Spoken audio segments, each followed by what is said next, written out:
Olá pessoal, sejam todos muito bem-vindos a mais um vídeo, a mais um espaço de resenhas literárias. Eu sou Fidilano Alberto e com muito prazer estou aqui a falar com vocês para que então eu vos traga, tento vos trazer resenhas de livros que eu acho ser interessantes. No vídeo passado falamos do livro O Mundo se Despedaça, onde o nigeriano Chinua Achebe nos conta a história de Okonko, nos conta a história de Umuofia, nos conta a história do homem branco. Isso já na Nigéria. E hoje falaremos dos outros dois livros que compõem a trilogia africana de Chinua Achebe. O primeiro livro que é O Mundo se Despedaça, do qual já falamos no vídeo passado, e hoje falaremos então dos outros dois livros. Começaremos então a falar do livro A Paz Dura Pouco. A Paz Dura Pouco, que foi lançado em 1960, isso 2 anos depois do lançamento do livro O Mundo se Despedaça, a realçar que 1960 foi o ano da independência da Nigéria. Então, nesse livro, A Paz Dura Pouco, Chinua Achebe nos traz a história de Obi Okonko. Obi Okonko, que é neto de Okonko, lá do primeiro livro. Então, Chinua Achebe, do primeiro livro ao segundo, dá aqui um pulo de 2 gerações. E aqui, nessa situação do segundo livro, A Paz Dura Pouco, a aldeia de Umuofia, o povo de Umuofia já está mais acostumado com a cultura do homem branco. Aqui já não há mais algo estranho, já não há mais algo alheio, e tudo mais.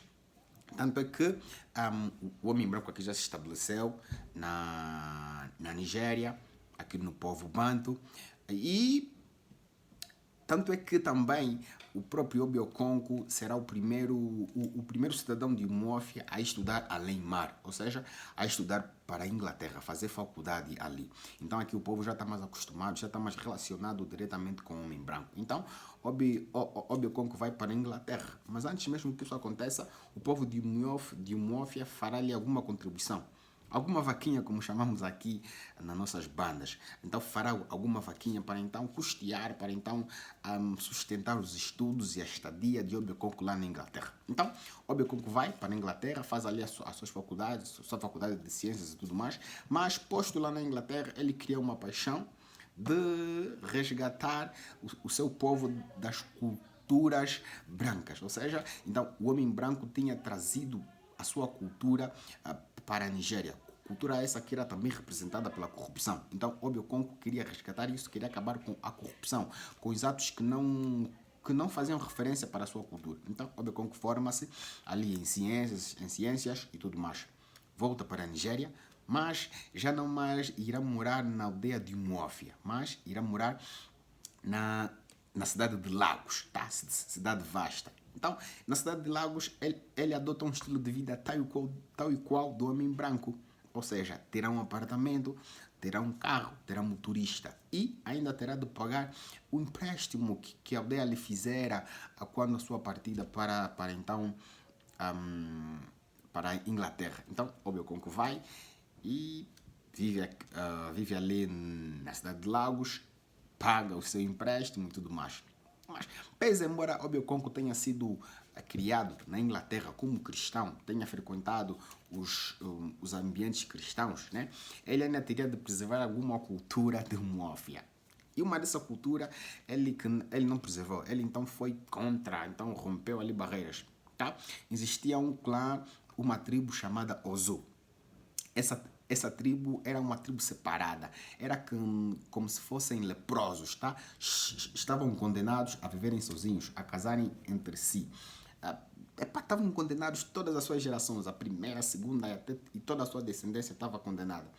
Então, ninguém podia se relacionar com aquela cultura. Mas Obi Okonko, que era da aldeia de Umuofia, do clã do Izibo, então torna-se noivo da Clara. A Clara, que era uma Ozu. Clara pertencia ao clã ou à tribo dos Ozu.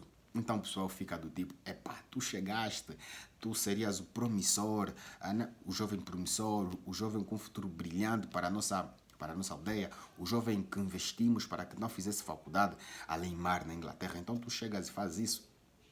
Aqui fica complicado, então aqui ele começa a viver pronto, apresenta uma relutância, tá? Em obedecer, né? Ou cumprir a sua cultura. Disse que o amor fala mais alto. Mas isso é só um prefácio, isso é só uma introdução. Porque o livro começa no tribunal. E nesse tribunal, Obi Okonko é o réu. E o juiz diz assim ao Obiakonko: não entendo porque é que um jovem como tu, um jovem com a educação que tu tens, um jovem que tenha um futuro promissor, um futuro brilhante, pode fazer isso. E então, o livro todo nos traz as memórias de Obiakonko antes daquele momento. Então, o livro é feito de memórias de Obiakonko, porque Obiakonko terá de recorrer às memórias para então explicar o porquê que estava naquele lugar. É um livro muito fantástico, é o segundo livro da trilogia. Também nos ajuda a compreender, nos dá uma visão mais holística da situação do colonialismo britânico na Nigéria. Tá? Então leiam o livro, que é muito bom. Esse é o segundo livro. O terceiro livro é um livro que eu muito gosto. Chama-se A Paz Dura Pouco. A Paz Dura Pouco foi lançado em 1964, então 4 anos depois. Nesse livro, o homem branco já se estabeleceu firmemente na cidade. Tá? Nesse livro, o homem branco já tem a sua cidade. Lembremos que no primeiro livro, o mundo se despedaça. O homem branco, quando chega na aldeia de Umuofia, então os reis, os líderes de Umuofia decidem dar a floresta má para o homem branco. Porque o homem branco chega ali querendo um lugar para se estabelecer. Existia em Umuofia uma floresta má, onde eram deixados os gêmeos, tá? Porque quem tivesse gêmeos, então os gêmeos seriam abandonados lá, seriam mortos. Era como se fosse maldição.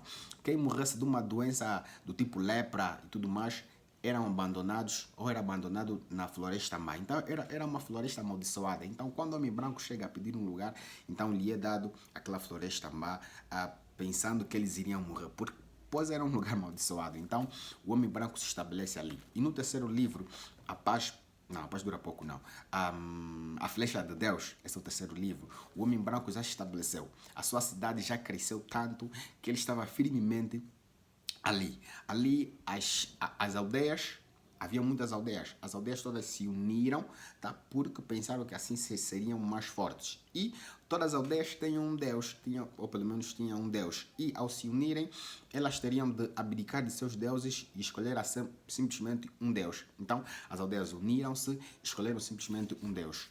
Deus esse que era o Lu. O sacerdote, que era o intermediário entre o povo e o Deus, seria o Ezeulu.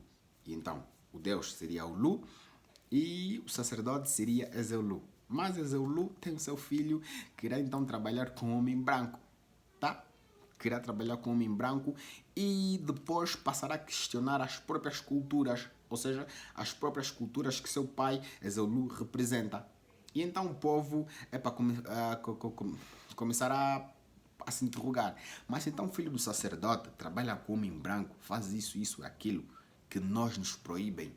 Então essa é uma religião que não tem rumo, então também vou começar a fazer isso. Então começa aqui uma distorção, começa aqui uma confusão entre as culturas. O mundo começa a perder-se, o mundo começa a se despedaçar, tá? Então aqui tudo há uma confusão na aldeia, né? Essa aldeia aqui é constituída por muitas aldeias e fica tudo uma confusão. E ali depois Chinua Achebe nos traz uma figura que eu considero ser muito importante. Pois ele aqui nos traz a situação de que o homem branco aqui estará a construir uma estrada que ligará a cidade do próprio homem branco, que era a Floresta Má, com a aldeia, tá? Com a aldeia. E essa figura de estrada que Chinua Achebe nos traz, eu penso entender que, eu entendo que seja a presença confirmada do homem branco na cultura africana. Aqui nos diz que o homem branco chegou e pronto, o mundo africano se despedaçou. O homem branco já chegou totalmente com suas políticas, com seus argumentos e tudo mais. Então, é uma trilogia muito clássica, uma trilogia fora de série, uma trilogia que dispensa comentários. Chinua Achebe, infelizmente, morreu em 2013, mas nos deixa grandes clássicos literários, grandes reflexões em torno da colonização britânica na Nigéria e é fora de série. Essa é a trilogia africana que eu me voluntariei a falar dela. Então espero que tenham gostado, espero que tenham ganhando algum gosto, tal como eu. Também se não ganharem não faz mal, porque é assim que se faz a vida. Então, muito obrigado a vocês que acompanharam a trilogia africana de Chinua Achebe. No próximo vídeo, talvez falaremos também de uma africana, ou não, né? Uma africana nigeriana, ou falaremos então de um africano angolano, ou então falaremos talvez de um brasileiro, talvez de um americano e tudo mais. Então, muito obrigado a vocês que viram o vídeo e estamos juntos e prontos.